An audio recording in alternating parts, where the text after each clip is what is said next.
Once upon a time, 3 princes embarked on a journey to explore the world. The 2 older princes were strong and bold but also selfish, while the youngest, often mocked as Simpleton, was kind-hearted and gentle. During their travels through a dense forest, they encountered an anthill. The older princes wanted to destroy it for fun, but Simpleton persuaded them to leave the ants alone.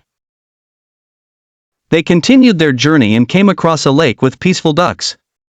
Again, the older brothers wanted to catch the ducks, but Simpleton stopped them, advocating for the ducks' safety.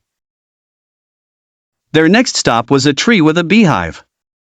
The older brothers wanted to set a fire to get honey, but Simpleton intervened once more, saving the bees.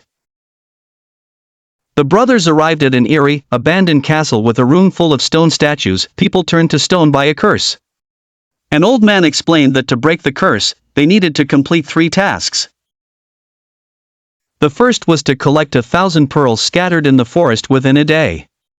The older brothers failed, but Simpleton, with help from the ants he had saved, succeeded in gathering the pearls.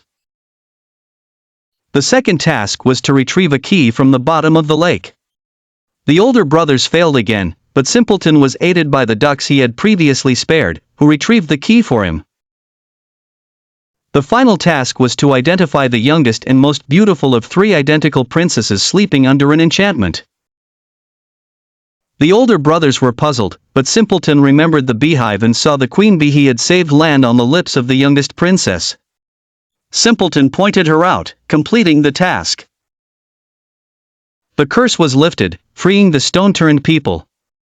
The youngest princess awoke, and she and Simpleton fell in love.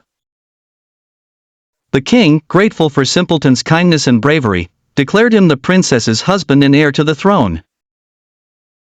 The older brothers, realizing their mistakes, sought Simpleton's forgiveness.